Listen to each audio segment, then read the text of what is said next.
Amén, hermanos. Que el Señor les bendiga.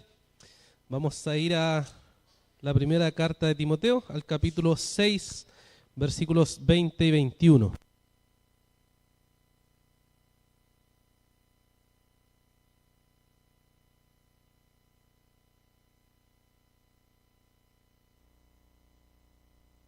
Primera de Timoteo, capítulo 6, versículos 20 y 21.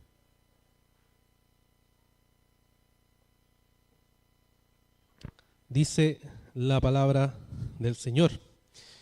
Timoteo, guarda lo que se te ha encomendado y evita las palabrerías vacías y profanas y las objeciones de lo que falsamente se llama ciencia, la cual profesándola algunos se han desviado de la fe. La gracia sea con ustedes. Que el Señor bendiga su palabra. Oremos al Señor. Padre, te damos las gracias por tu día, el cual nos hemos reunido para poder meditar en tu palabra, para poder aprender, para que tú, Señor, nos animes, nos corrijas, nos ayudes a que cada día, Señor, sigamos creciendo en la gracia tuya, Señor. Te agradecemos por este gran privilegio que tenemos de ser tus hijos y de poder exponernos a tus verdades cada día y así poder aplicarlas a nuestras vidas. Te pedimos, Señor, que hagas a tu pueblo poder entender cada una de las cosas que veremos hoy, como también, Señor, tú me ayudes iluminando mi entendimiento para poder explicar con claridad cada una de estas verdades y así, Señor, podamos vivirla cada día. Te agradecemos por esto en el nombre de Jesús. Amén. Queridos hermanos, hoy estamos terminando la primera carta de Timoteo, esperando que haya sido de mucha edificación para ustedes como iglesia. Quisiera comenzar este último sermón de esta carta recordando lo que seguramente usted tuvo que haber aprendido de esta carta, lo que usted tuvo que haber comprendido de esta carta. Recordando un poco el capítulo 1, empezando con la advertencia que Pablo le da a Timoteo, dejándolo en Éfeso, para corregir doctrinas extrañas. La carta comienza abriéndose así y diciéndonos, hermanos, la iglesia se va a enfrentar, como veíamos hoy en la clase, a doctrinas extrañas. Y esto no solo fue del primer siglo, sino que a través de todos los siglos de la fe cristiana, el cristianismo ha tenido que responder a cada una de estas objeciones, a cada uno de estos ataques a la sana doctrina que el Señor nos ha entregado. Y en el capítulo 2 recordarán, ¿cierto?, que Pablo comienza señalando cómo se debe orar, cuál es la manera que deben orar, quiénes son los que deben orar en el culto público, y dio instrucciones específicas tanto para hombres como para mujeres. Hombres que tenían que ser, no cualquier hombre debería orar en el culto público, sino que tienen que ser hombres que sus manos estén santas, sin ira, sin contienda. No puede ser cualquier hombre. No esta cuestión que solo los hombres van a orar, no. Se trata de que algunos hombres llamados por Dios, consagrados al Señor, son quienes deben participar en el culto público. Y a las mujeres les señala que sean muy cuidadosas en cómo vienen vestidas al culto público, porque eso refleja lo que hay en su corazón. Y por tanto da instrucciones específicas también de cómo deberían vestirse con pudor y modestia a las hermanas. Y además señala que las hermanas no son quienes deben enseñar en el culto público, sino que son los que Dios ha llamado a predicar el mensaje del Evangelio. Y por eso dice que la mujer no enseñe, ¿cierto? Y da las razones ahí del por qué no hacerlo. Y el capítulo 3, de forma interesante, nos introduce para decirnos, bueno, ¿quiénes son estos hombres que deben enseñar? Y da requisitos. Dice, hay dos, los diáconos y los ancianos, o pastores como más popularmente se conoce. Y estas personas deben tener ciertos requisitos. Tampoco cualquier persona debe ser la que enseñe la palabra de Dios. Tampoco cualquier persona puede ser diácono de la iglesia o anciano de la iglesia, sino que Pablo da nuevamente instrucciones específicas como estos varones deben ser. Y empieza, si uno lo resume, primero en el hogar, la familia, su relación con su esposa, la relación con sus hijos, cómo cría a sus hijos, luego la relación con los hermanos. Y va mostrando cómo eso se ve reflejado en cada una de las áreas que pide, tanto para diáconos como también para ancianos. Así que si se perdió esas predicaciones, están ahí en la red para que puedas verlas.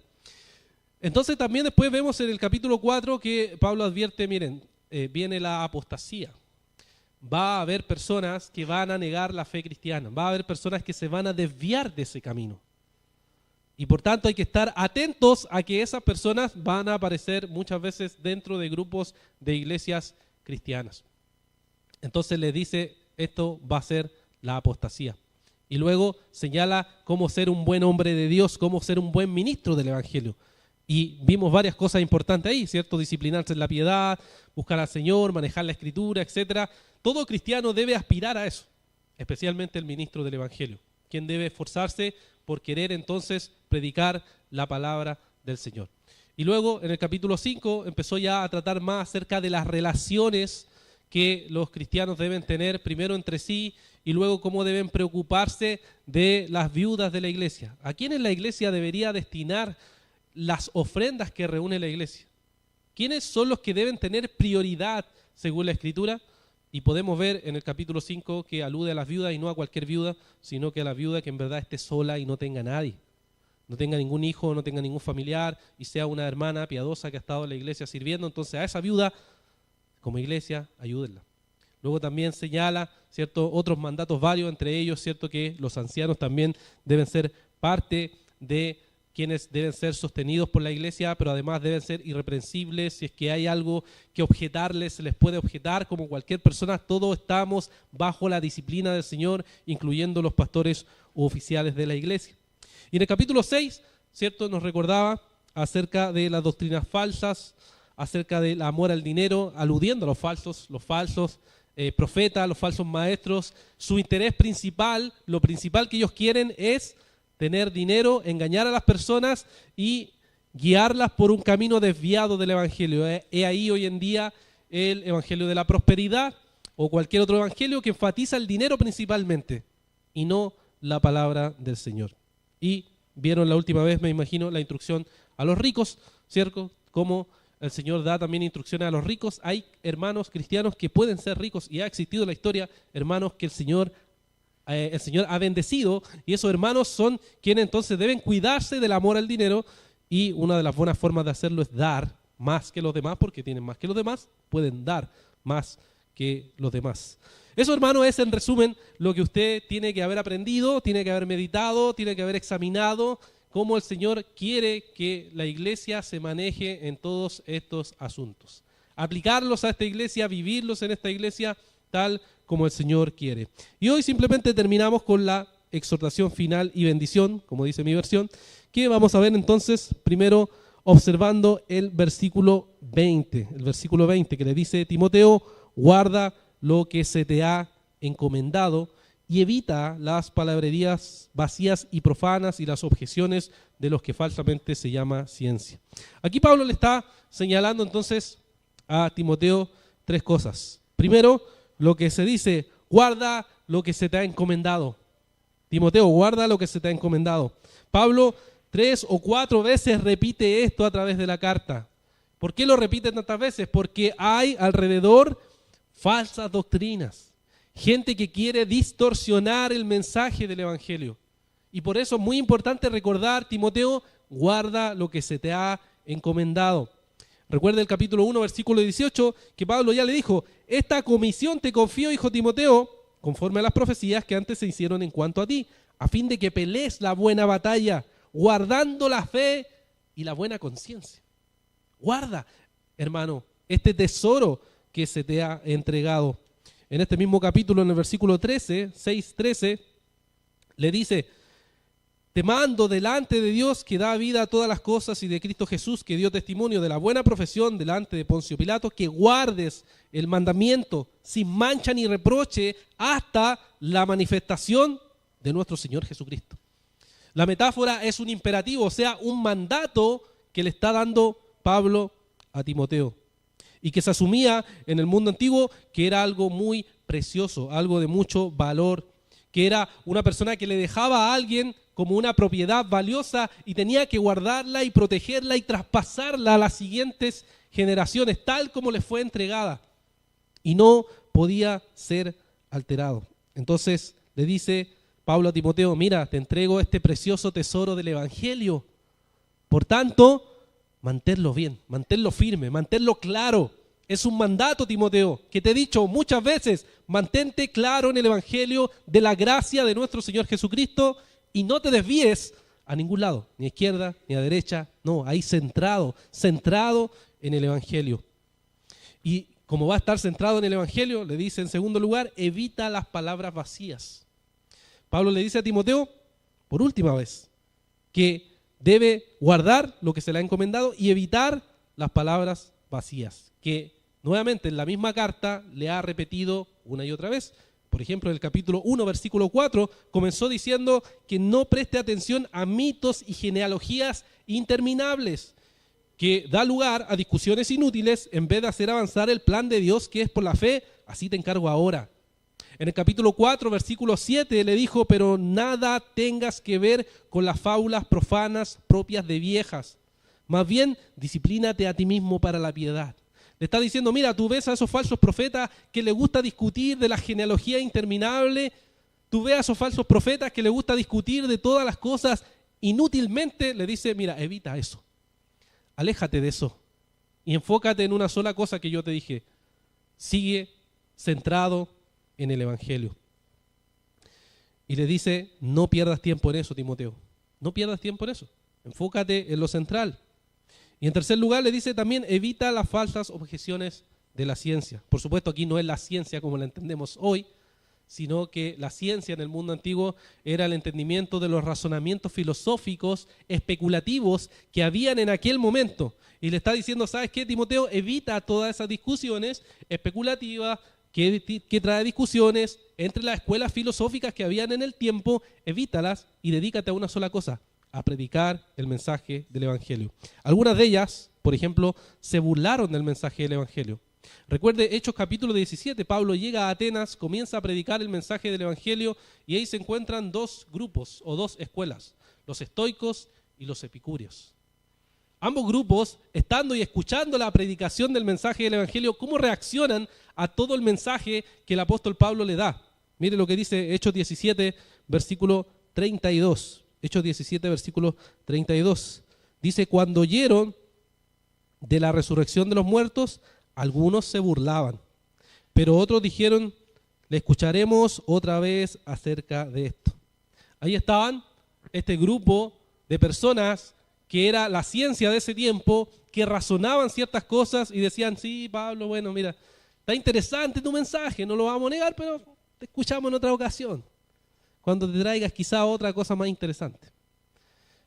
Y le dice Pablo a Timoteo, bueno, estas personas que proclaman la ciencia de ese tiempo, que se creen superiores al mensaje del Evangelio, ¿sabes qué? Evita esas falsas objeciones de la supuesta ciencia. En la segunda carta, en el capítulo 2, versículo 23, también le dice Pablo a Timoteo, pero rechaza los razonamientos necios e ignorantes, sabiendo que producen rencillas. Rencillas. Evita todas esas cosas, Timoteo, porque en nada te va a ayudar. El cristianismo desde el principio, desde su fundación, desde que comenzó, tuvo que enfrentarse a las objeciones, tuvo que enfrentarse a la herejía, tuvo que enfrentarse a la oposición, tuvo que enfrentarse a aquellos que se oponían al mensaje del Evangelio. Hermano, esto no es algo nuevo que la gente se oponga al mensaje del Evangelio. Ha pasado desde el principio, desde que la fe cristiana comenzó a florecer en el primer siglo, hubo muchos grupos que se oponían al mensaje del Evangelio. Entonces, mis hermanos, la pregunta es, ¿cómo nosotros vamos a guardar lo que se nos ha encomendado? Ustedes, como iglesia, ¿cómo van a guardar el mensaje que se les ha encomendado? Primero, lo que deben hacer es proteger el Evangelio. ¿En qué sentido? En el sentido que a ustedes se les entregó un contenido, se les entregó una doctrina, y esa doctrina deben mantenerla y perseverar en ella. Como lo dice el autor de la carta de Judas, en el capítulo 1, versículo 4, dice, amados, Judas 1:4, amados, por el gran empeño que tenía en escribirles acerca de nuestra común salvación, he sentido la necesidad de exhortándolos a luchar ardientemente por la fe que una vez para siempre fue entregada a los santos. Una vez para siempre fue entregada a los santos. A ustedes, como iglesia, se les fue dado el mensaje del Evangelio, creyeron en el mensaje del Evangelio, entendieron el mensaje del Evangelio, razonaron el mensaje del Evangelio, ahora tienen que perseverar en ese mensaje del Evangelio. No desviarse del mensaje del Evangelio. No apartarse del mensaje del Evangelio. ¿Hay otros mensajes pseudoevangélicos? Sí, hay muchos, hermano.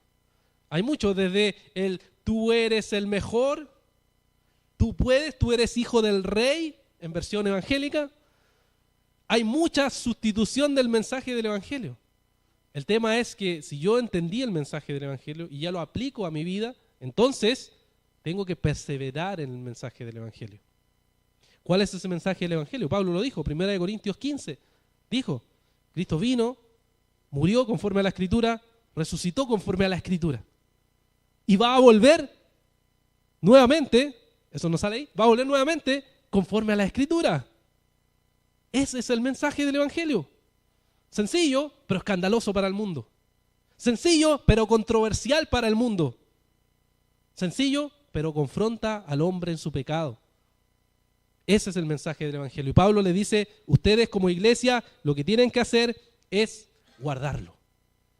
¿Qué es guardarlo? Es tenerlo como un precioso tesoro que no se debe diluir, que no se debe manchar, que no se debe distorsionar, sino que se debe mantener. Estoy seguro que ustedes tienen algo valioso que guardan. Ya puede ser algún recuerdo, quizá algo que recibieron, no necesariamente algo material, pero hay cosas que nosotros valoramos y guardamos en nuestro corazón como muy importantes, momentos, cosas especiales, y las tenemos como un tesoro. Nadie casi tiene acceso a eso, son cosas muy íntimas incluso, que son preciosas para nosotros. Y no las distorsionamos, no queremos que se manchen, no queremos que nadie más acceda ahí, es un tesoro que tenemos. Y ese tesoro para nosotros debe ser el Evangelio. Protegerlo de cualquier distorsión, cualquier mala interpretación, cualquier cosa que atente contra el mensaje del Evangelio puro que el Señor nos ha dado. Entonces nosotros decimos, no, eso no puede ser. Este es el tesoro que ustedes, hermanos, como iglesia han recibido. Pero además de eso, de guardarlo, lo que deben hacer es traspasarlo. Traspasarlo. ¿Cómo van a traspasar ese mensaje del Evangelio? Con el modelo que el Señor diseñó. ¿Cuál es el modelo que el Señor diseñó? Mateo 28, el discipulado. El discipulado, mis hermanos, es el modelo que el Señor diseñó para traspasar el mensaje del Evangelio. El Señor discipuló a un grupo de hombres y ellos se encargaron de traer la fundación de la iglesia y luego esos discípulos discipularon a otros hombres para traspasar el mensaje del Evangelio. Y a través de las generaciones de cristianos, lo que se ha hecho es discipular para traspasar el mensaje del Evangelio. ¿Discipular qué es? Discipular es entrar en una relación con la palabra y también con otros hermanos en esa misma palabra para profundizar en las verdades del Evangelio.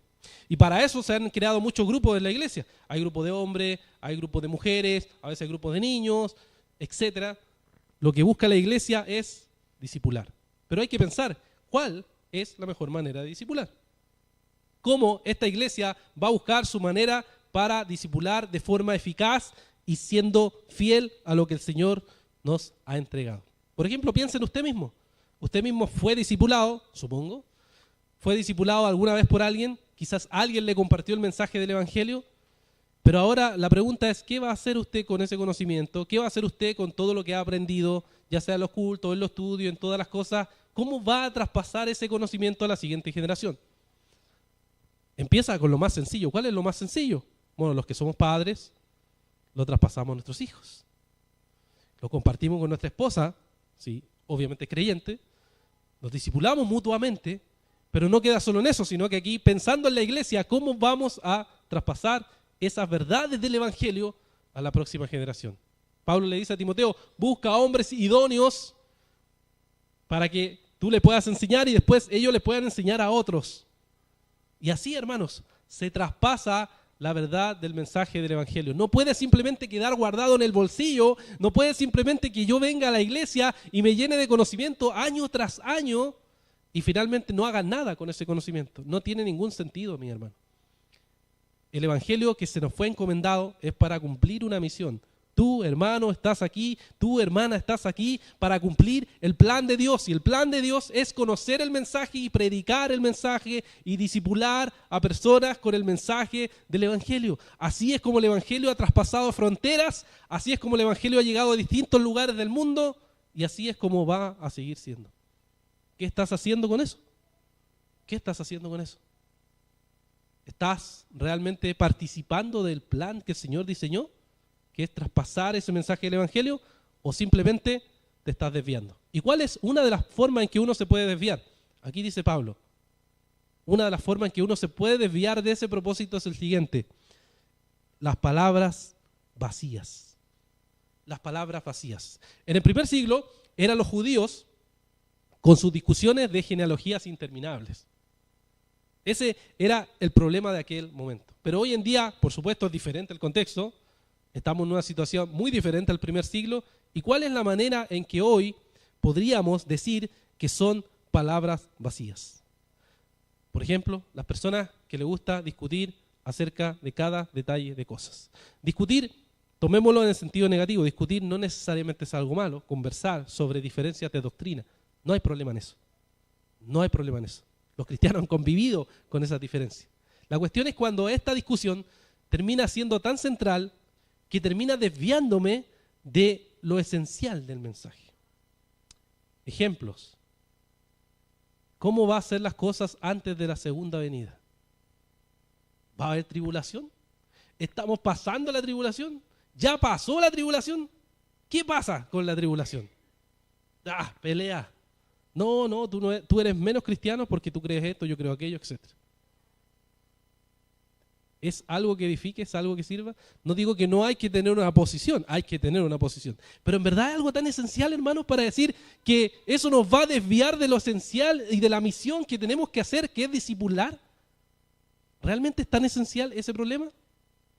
Otro ejemplo, el milenio. Me imagino que saben que hay posturas diferentes del milenio.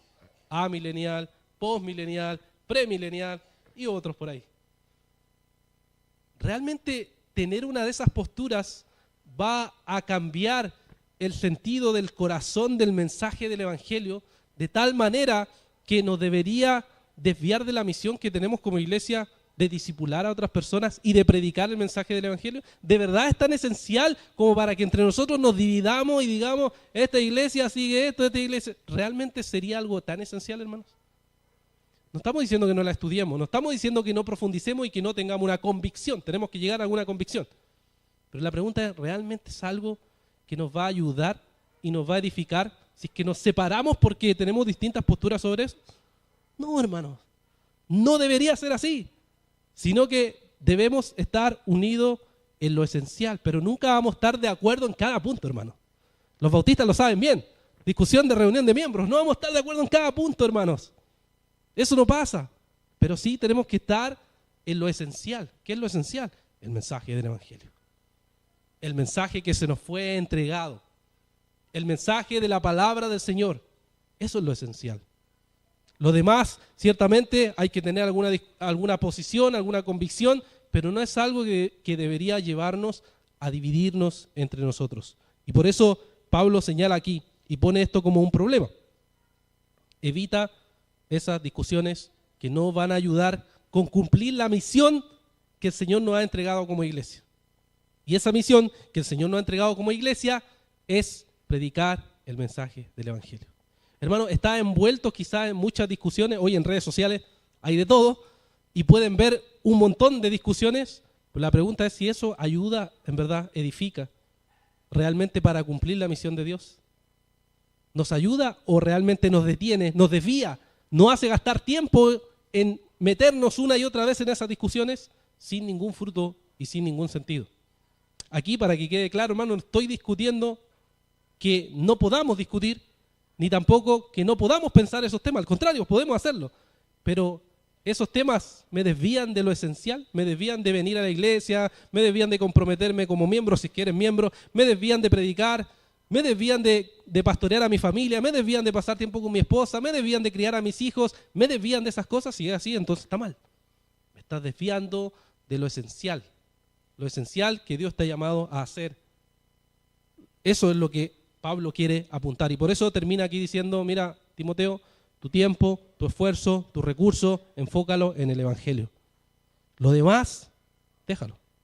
Enfócate primero en la palabra del Señor, en predicar la palabra del Señor y mantener el mensaje puro que yo te he entregado. Y entonces, hermanos, luego termina en el versículo 21 esta carta diciéndonos lo siguiente: la cual profesándola algunos, o sea, la fe, profesándola algunos, se han desviado de la fe. La gracia sea con ustedes. Fíjense lo que dice, lo grave, mis hermanos, que podría ser el enfatizar tanto discusiones, el enfatizar tanto diferencias, que dice que algunos que profesaban la fe, la sana doctrina, terminaron desviándose de la fe, desviándose de la doctrina. Y por eso Pablo le dice a Timoteo que esto pasa en la iglesia. En el capítulo 1, versículo 6, les dice: pues algunos, desviándose de estas cosas, se han apartado hacia una vana palabrería. Y el capítulo 6, versículo 10, dice: porque la raíz de todos los males es el amor al dinero, por el cual codiciándolos algunos se extraviaron de la fe y se torturaron con muchos dolores. O sea, doctrinas que se enfatizan o doctrinas falsas terminan finalmente apartando y desviando a las personas del Evangelio. Y por eso es tan grave, hermanos, porque desvía a las personas de la sana doctrina. Imagínense, desviado de la sana doctrina. ¿Por qué? Por enfatizar mucho algunas doctrinas o discutirte o quedarte enredado en medio de tantas discusiones necios. Y termina señalando aquí Pablo diciendo que la gracia sea con todos ustedes. Este es el saludo típico de las cartas paulinas en el mundo antiguo, que se comenzaba con saludo y se terminaba con un saludo. Y aquí lo más curioso de esta despedida es que es la más breve que hay de todas las cartas paulinas, ¿ya? En otras, por ejemplo, en 2 de Timoteo 4:22 termina: el Señor sea con tu espíritu, la gracia sea con ustedes. En Tito 3:15 es más larga, dice: todos los que están conmigo te saludan, saluda a los que nos aman en la fe, la gracia sea con todos ustedes. Pero aquí termina así nomás: la gracia sea con ustedes, ¿ya? Que el Señor los bendiga, que el Señor derrame su gracia sobre todos ustedes. Pero aunque es un saludo breve, está apuntando al corazón de la fe, que es la gracia. La gracia. ¿Por qué apunta a la gracia? Porque el mensaje que Pablo mismo había experimentado era el mensaje de la poderosa gracia de Dios. ¿Se acuerdan del testimonio que él da en el capítulo 1, desde el versículo 12 al 17, donde él dice que da gracias a Dios porque él ha sido puesto en el ministerio solo por gracia de Dios? Porque él antes fue perseguidor de la iglesia y ahora fue traído, Hechos 9, la conversión, fue traído al mensaje y ahora se dedica a predicar el mensaje del Evangelio. Él persiguió a los cristianos, pero ahora por la gracia de Dios predica el mensaje del Evangelio. Incluso dice que por la gracia de Dios ha hecho todo lo que hizo por el mensaje del Evangelio. No hay ningún mérito en el apóstol Pablo para simplemente decir que fue el Señor actuando en medio de él. Entonces, mis hermanos, termina el apóstol poniéndonos unas advertencias a las cuales es bueno que pongamos atención. ¿Cuál es la advertencia? Es: cuidado con desviarte de la gracia de Dios. Cuidado con desviarte de la gracia de Dios. Dice que algunos se desviaron por las palabras confusas de los maestros, otros por amor al dinero se desviaron. Ahora, fíjense lo sutil que es Satanás, cómo busca desviar a las personas de la gracia de Dios. ¿Cuántas veces usted, no sé si a usted le ha pasado, pero predicando el mensaje del Evangelio en la calle, predicando con personas que no son creyentes, cuántas veces se ha encontrado con esa persona que dice: yo iba a la iglesia, yo hasta fui predicador? Me he encontrado con eso, ¿no?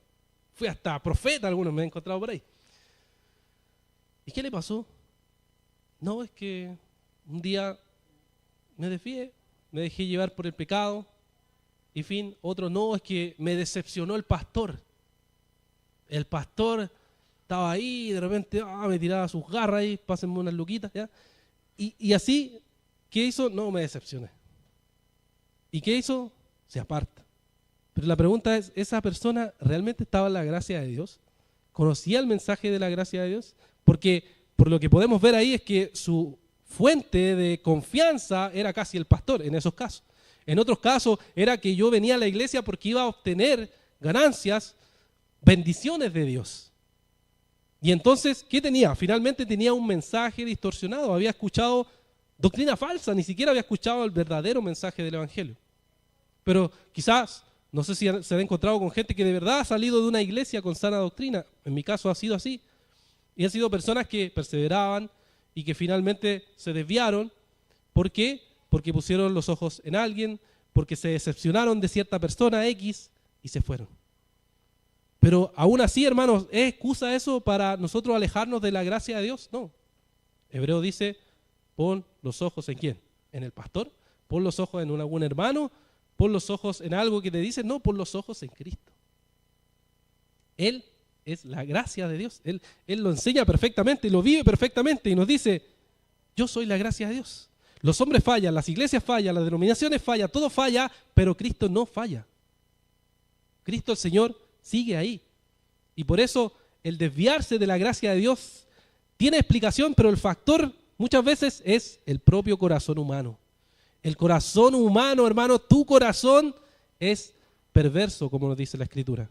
E incluso va a usar errores de otro para justificarte y alejarte de la gracia de Dios. Porque eso es lo que somos.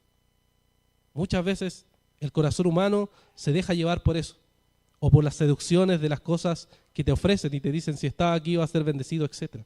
Entonces Pablo pone esta advertencia, hermano, no se desvíen de la gracia de Dios, no pongan los ojos en otra cosa sino que en Cristo, no pongan su confianza en otra cosa sino en el Evangelio.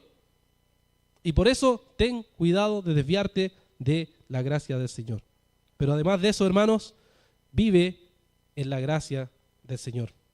Pablo termina diciéndole esto, que la gracia de Dios sea con ustedes. O sea, que ustedes que han conocido la gracia de Dios, no la vivan una sola vez, sino que la gracia de Dios los tenga gobernado en todo sentido, en todas las áreas de su vida. Y entonces, ¿cómo se vive la gracia de Dios en todas las áreas de la vida? Primero, reconociendo quiénes somos nosotros según la palabra del Señor. Somos criaturas creadas por Dios que debido al pecado nos hemos alejado del camino de Dios y por medio de Cristo tenemos reconciliación con Él. Y ahora vivimos como personas que hemos sido transformadas por el Señor, pero aún con un pecado remanente, y lo que tenemos que hacer es que la tendencia natural que hay en nuestros corazones es a tratar de justificarnos por nuestras obras. Siempre, hermano, va a tratar de justificarte por tus obras. Va a tratar de buscar excusa en encontrar siempre justificación en tus obras y no ir al Evangelio. Y esto es tan práctico como cuando uno le pregunta a una persona, ¿cómo te fue esta semana? Estoy bien, pastor, porque esta semana leí toda la semana, oré toda la semana. ¡Wow! Maravilloso, hermano. Estoy mal, pastor, porque esta semana no leí nada y no oré nada. ¿Y cuál es la diferencia, hermano? Si tú, aunque ores y leas, eres el mismo pecador. Y si no lees, que está mal, sí, sigue siendo el mismo pecador. ¿Dónde está la justificación? ¿En leer y orar? No, está en lo que Cristo hizo por ti. Cristo murió en la cruz del Calvario para justificarnos a todos nosotros como pecadores. Y esa es la motivación la cual nos lleva a buscar a Dios, a leer y a orar. No simplemente ese es el fundamento para yo decir, yo porque leo y oro estoy justificado delante de Dios. No, sino que como yo estoy justificado delante de Dios, entonces como consecuencia yo oro y leo. Me aplico el Evangelio a mí mismo. ¿Ustedes creen que mi identidad, por ejemplo, es ser pastor? Si yo algún día dejara de ser pastor, ¿qué debería hacer? Nada, sigo siendo cristiano. No es mi identidad ser pastor, es ser hijo de Dios, amado por Cristo, perdonado por Él. Porque Él murió en la cruz por mí, es que yo puedo tener confianza y descansar en Él. Más allá de cualquier cosa, no me interesan las cosas del mundo y a usted tampoco debería interesarle los títulos, las cosas que el mundo nos da, sino que descansar en el Evangelio. Lo que Él hizo por ti es lo más precioso. lo que Cristo hizo en la cruz. Y por eso le dice, la gracia sea con ustedes. Hermanos, apliquen esa gracia a su corazón una y otra vez, porque la tendencia humana es querer justificarse por sus obras.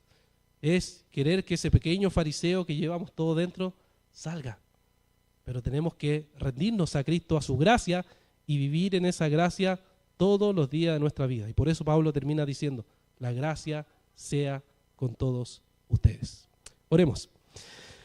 Padre, te damos las gracias porque hoy, Señor, hemos podido concluir esta carta maravillosa que tú le entregaste un día, Señor, a este joven pastor Timoteo, y cómo esas verdades, Señor, que tú le diste a Timoteo siguen siendo verdades para nosotros. Padre, reconocemos que necesitamos cada día volver a ti, mirar tu cruz y recordar que tú has resucitado y nos has justificado delante del Padre. No hay ningún mérito en nosotros, Señor.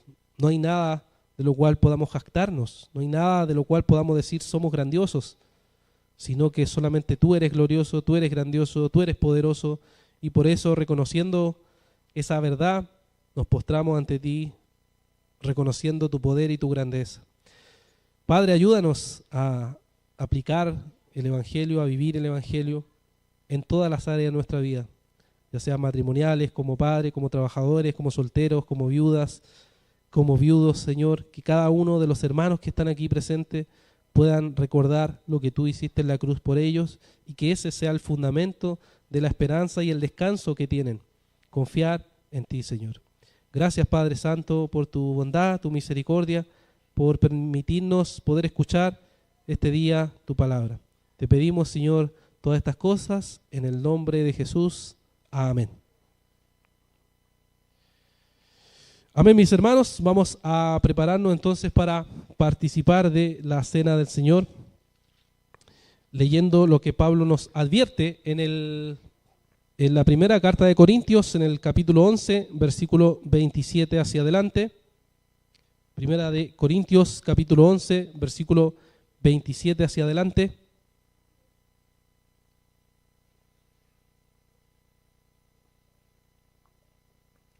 Dice la palabra, de manera que el que coma el pan o beba la copa del Señor indignamente, será culpable del cuerpo y de la sangre del Señor. Por tanto, examínese cada uno a sí mismo y entonces coma del pan y beba de la copa, porque el que come y bebe sin discernir correctamente el cuerpo del Señor, come y bebe juicio para sí. Por esta razón hay muchos débiles y enfermos entre ustedes y muchos duermen. Pero si nos juzgáramos a nosotros mismos, no seríamos juzgados, pero cuando somos juzgados, el Señor nos disciplina para que no seamos condenados con el mundo.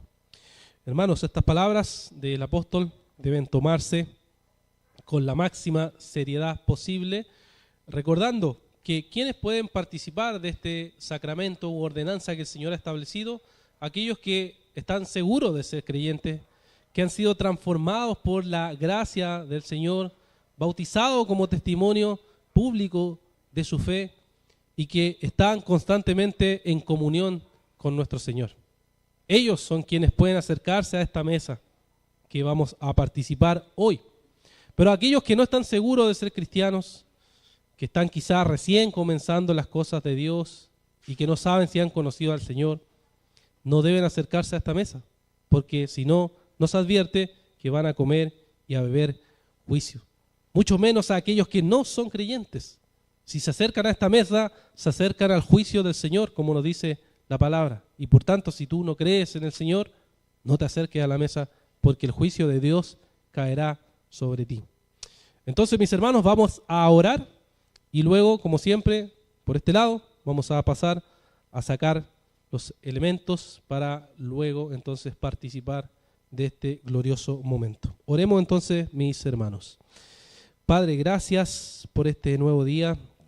Gracias, Señor, porque hemos escuchado tu palabra y también, Señor, porque ahora podremos participar de la comunión contigo y también con tu iglesia en este glorioso momento, Señor, de partimiento del pan y de la copa, Señor, que representan lo que tú hiciste en el nuevo pacto, quebrantado tu cuerpo, derramada tu sangre. Gracias por ser parte de este nuevo pacto, porque son tus méritos los que hacen posible acceder a ti, Señor. Te pido, Señor, que tú limpies los corazones de cada uno de nosotros para poder acercarnos con temor y reverencia, pero también con gozo y alegría, sabiendo, Señor, que somos tus hijos, amados y escogidos por ti. Pedimos, Señor, todas estas cosas y las rogamos en el nombre de Jesús. Amén.